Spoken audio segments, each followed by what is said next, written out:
Blimey!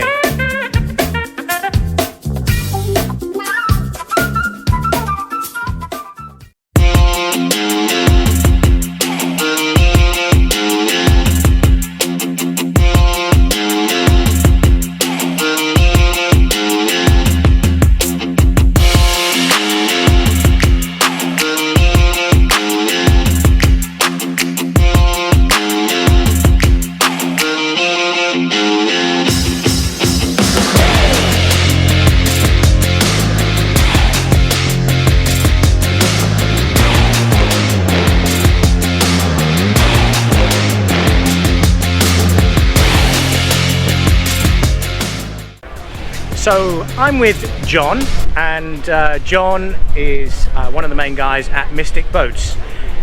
For people that don't know who Mystic are, first and foremost, they're a race boat manufacturer.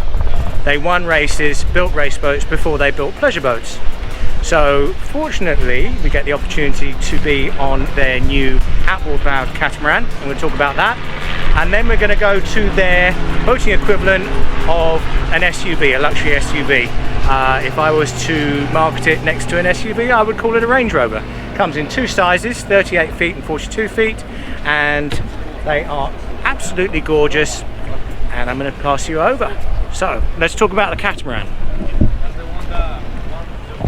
John, so this is a totally new concept for super high performance boats, being that it runs on reliable and economical outboard power. Running costs a fraction as far as fuel consumption is concerned, maintenance a fraction. It's win-win all round, I think. So do you want to show us through the boat and tell us all about it? Sure.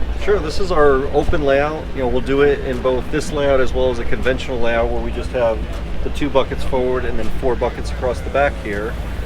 This customer is actually his 4th Mystic. He owns a 50-foot cat of 42. This is his 2nd 38. So this layout is actually 2 forward, 2 central. He's got a flip down seat in the back, so if he has 2 more people, he can flip that down and use it. If he doesn't, he has a little bit more cockpit space, but he does usually vote with a big group. We can also do this layout with a fused together bucket seat in the back here, so you can seat 6 comfortably.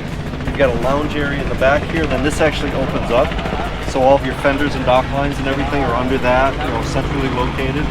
Storage on both sides in the back there. This one's mounted with Mercury 450s, and we'll do it with Mercury 400s also.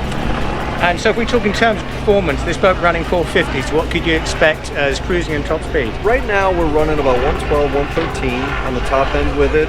You can cruise pretty comfortably 80 to 100 miles an hour with it. At 90, 95 miles an hour, you're only turning about 5,100 RPM in these boats.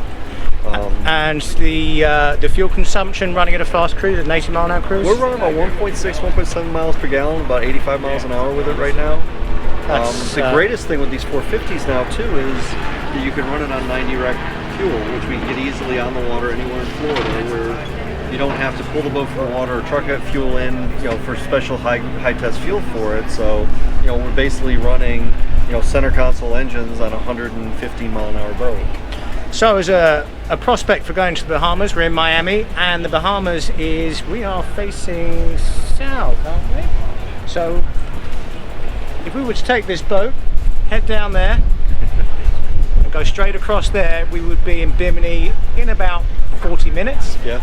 And it would cost us about $50 to get there. Yeah, it's real economical.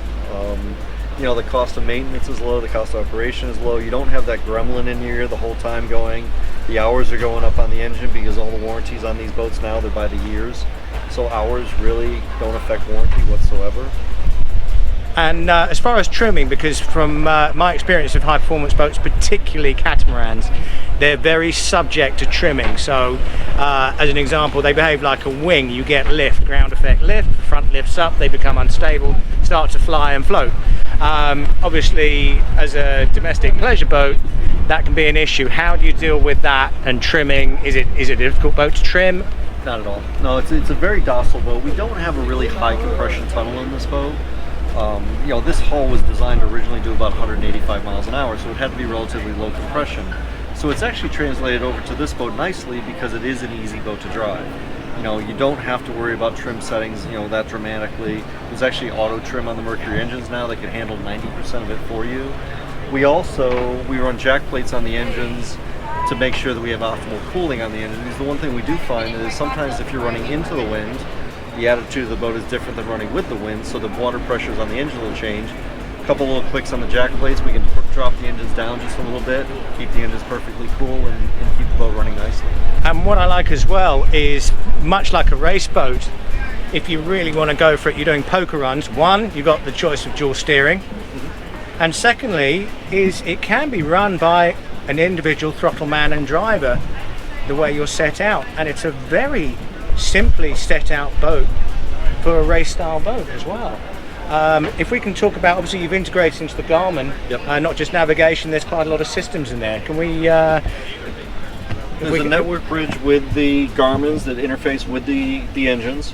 So all of the mercury gauges and everything you can bring up on the Garmin. So you can do a split screen on this. You can have your navigation chart on one side. You can have all your gauges and everything on the other side. This is the 16-inch screen in it. We can go all the way out to a 22-inch Garmin screen in the center there. We can also mount vessel views. We've done boats where we'll have a vessel view on either side here.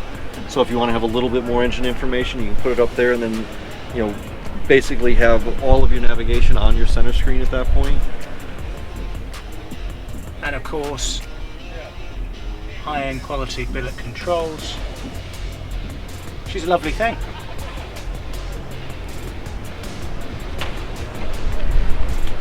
Absolutely beautiful looking boat, and the interesting thing is removing a huge pair of engines actually gives you a lot of space on board. What I say is it makes it really usable. You know, I've spent a whole day out on this boat.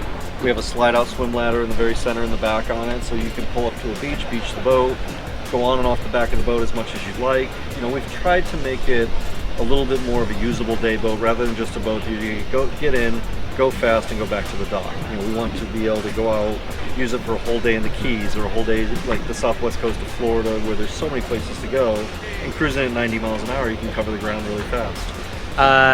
Yeah, I mean this is basically equivalent of having a plane. It's phenomenal.